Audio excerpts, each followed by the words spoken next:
All right, guys, we are here with. Aleksa Baskot. Okay, and what did you do this weekend? I got 36th with Ritual Beast at the Philadelphia Regional.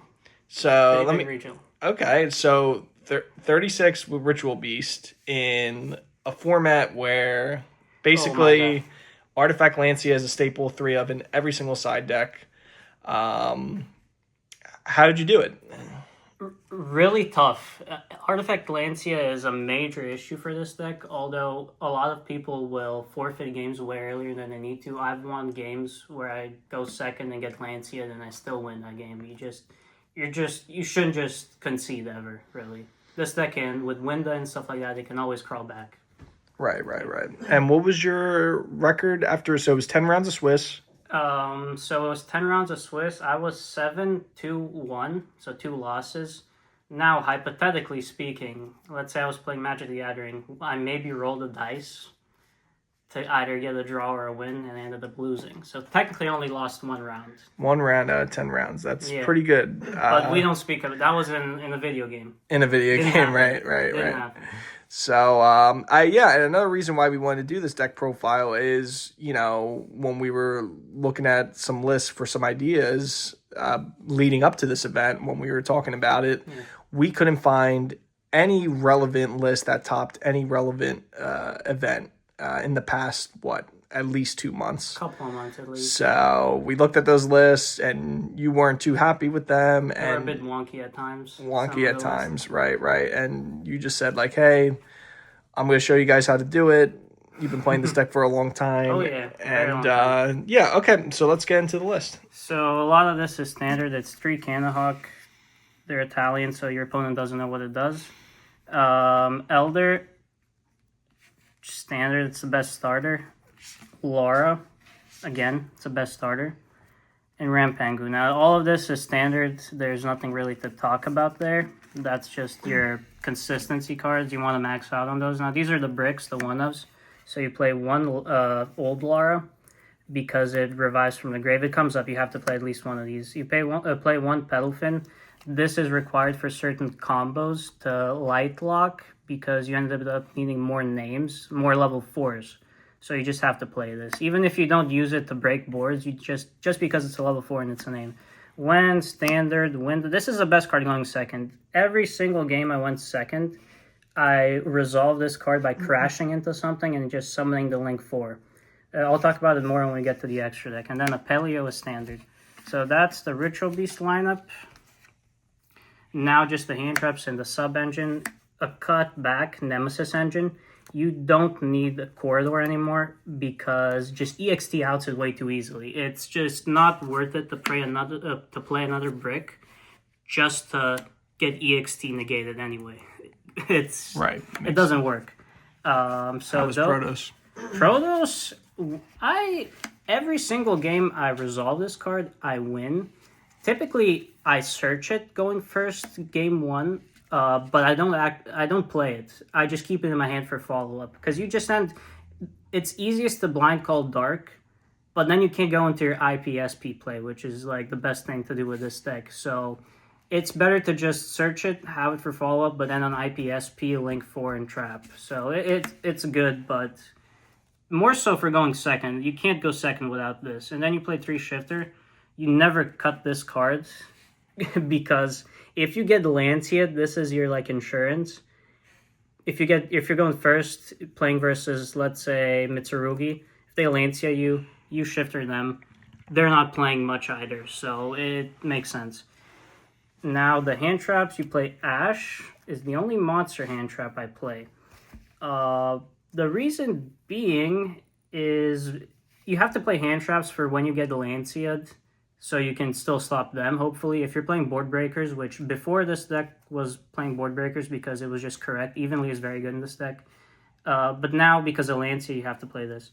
So that's it for the monsters. So only 2 of these because it's significantly worse right now into Detonator. It's just pretty much if you're going second, it doesn't do anything.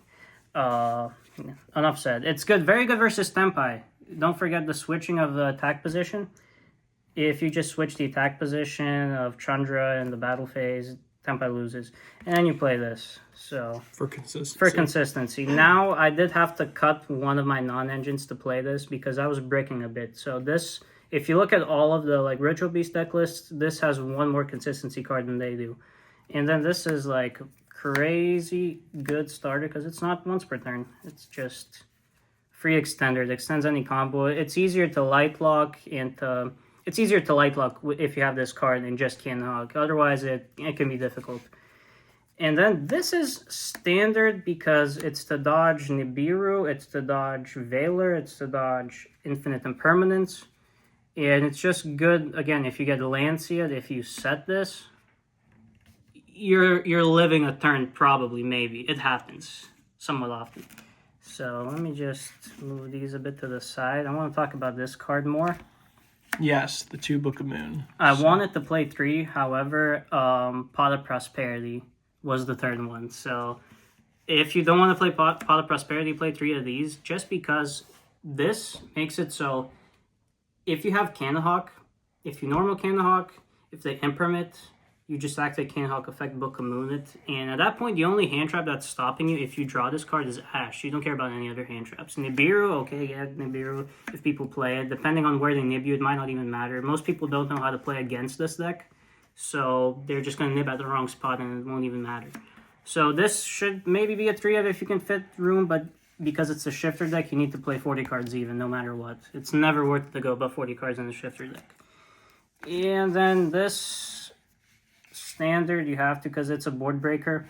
Plenty of times I got Chaos Hunter, and then going second, I got Chaos Hunter, and then I would just crash my monster and then impermit anyway. So yeah, it's in. Oh, one more thing. These cards make Chaos Hunter way worse. That's a huge point. So Chaos Hunter, this deck doesn't lose to Chaos Hunter as often because of all the books you play. That's the main reason. And then just the 1-of trap, you have to. I was playing 2, like 6 months ago I was playing 2, but it's not correct. Gotcha. It's always 1. All right, we'll go to the extra deck now. Yeah, so that again, it's 40 even. Don't do more than 40. Extra deck, starting off with the Ritual Beasts. People have been cutting this down to 2. The issue is there's certain combos that require you using this as link material. And if you're only playing 1, that means you have 0. This card is your entire grind game because you can infinitely loop this card, like just without the cards in your hand. You just banish from your grave. You activate Effective Laura when she's banished to summon, and you can just go full combo from there. So this has to be a 2 in my opinion. And then this has to be a 2 as well because of Rampengu existing. That's self-explanatory. This has to be in there for Apelio to banish it. This is the best card. It's the safest turn 1 combo where you make this first under nib. You need to have a way to make this and have another Ritual Beast card in hand. So I believe that's it for the fusions. Now, Link's IP and SP.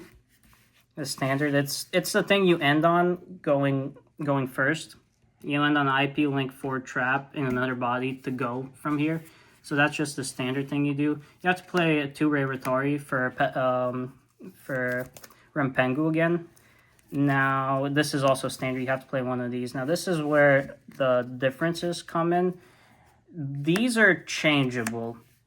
So this is used for some combos, but depending on how well you know the combos, it might not even be necessary. You need this to out a detonator in going second in case they don't have cross. If they just, for whatever reason, if they make a detonator with like 3 or 4 materials, you can go Winda, crash into the detonator, summon the Link 4 Ritual Beast, and then you go into this and you banish detonator, and then it doesn't have any material, and then you can just play from there.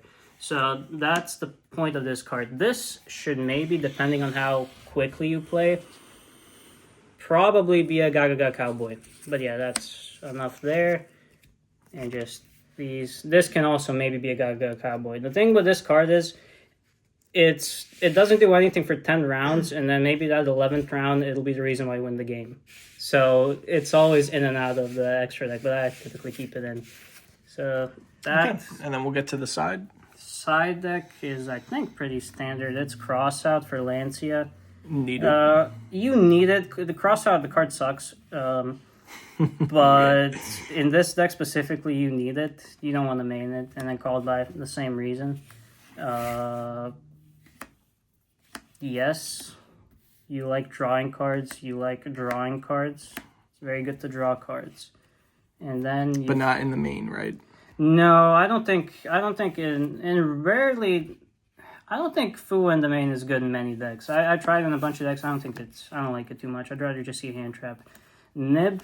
This is so one of these can potentially be a flex spot for another crossout target. I just found it with the Book of Moons and stuff. It's decent into Malice. You have to play one for crossout. It's not the most important thing in the world, but yeah, this is the final part. The 3 Lancea. The 3 Lancea.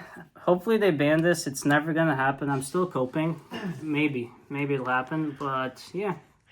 Okay, so that's the list. So you said, 36th place? 35th or 36th, they did some messy stuff with reissuing the top cut, so I'm not super certain. They said anyone under 29th place got pushed down one, so 35 would to 36 probably. Right. Okay, and then, so like we said, it was 10 rounds. Yeah. You went, what was it? What was the record? One more time? X2-1. X2-1, right. And Yes. It was over 600 people, so... 650, something like that. Right. So it was a big, hard fought and well-deserved. You had a great run. And in a format where Lancea is just all over the place and you're playing Ritual Beast, a deck that, just loses to that card, and you still had an amazing running and got, an invite spot at a huge regional. This really isn't the format for this deck. Honestly, last format with like Snake Eyes, this was probably after Ubella and Snake Eye the third best deck. Just no one played it. Right now, it's Rogue at best. Right. But you'll never stop playing it. No, I've been playing it at least since the new support came out. I haven't stopped playing it. Right. I tried Malice, but this deck is better than Malice. Trust me. It does It's better than Malice. It loses to the same cards Malice loses, but it's better. Right. You FTK with Protos. Now, do you have any shout-outs before we go? Shout out. Well, I can shout out the person behind the camera because I was this close from these imperms being evenly. Yep. In the main deck, evenly in the main deck. Absolutely horrible. And I told you not to do that because it's just run imperm. You have to play imperm. It was great. It did win me numerous games, going second even. Oftentimes I would just hold this for just imperming a detonator. Any other shout-outs? No, I think that's it. Okay. All right. Well, we appreciate the deck profile. And like I said, we just wanted to get some content out there with Ritual Beast because there really aren't too many lists running around. So this is, a list in the current meta at a big regional. So definitely worth sharing it. So hopefully, we'll see, I would say you on another deck profile someday. Hopefully. I would say this is as close to like solved as you can get if you want to play the moons. That's the only difference. But yeah, it's pretty good. All right. Well, thank you, and hope to see you again. Thank you.